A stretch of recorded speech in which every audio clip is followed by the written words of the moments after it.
கல்வெட்டுகளிலும் ஓலைச்சுவடிகளிலும் தமிழ் மொழியின் பழமையை கண்டேன். அகப்பாடலில் காதலை கண்டேன். புறப்பாடலில் வீரத்தை கண்டேன். நீதி நூல்களில் நீதி நெறிகளை கண்டேன்.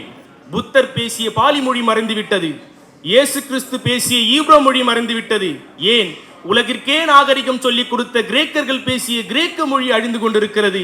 என் உயர் மொழியாம் செம்மொழி தாய்மொழி அன்று முதல் இன்று வரை அழியாமல் வாழ்ந்து கொண்டுதான் இருக்கிறது.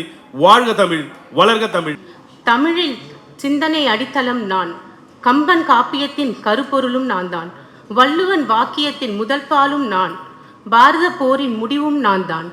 உலகம் உயித்து வாழ இந்த மண்ணும் மக்களும் என்னை தழுவ வேண்டும். காலங்கள் கடந்து காப்பியங்கள் மறந்து மக்கள் அறம் போற்றாமல் போன காரணத்தினால் என் மௌனம் கலைத்து பேச வந்திருக்கிறேன். பொன்னகை வேண்டா அகமே புன்னகை அணியும் முகமே.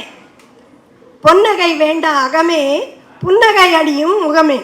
மகிழ்ச்சி பூரிக்கும் அகமானால் சிரிப்பில் மலரும் முகமாகும்.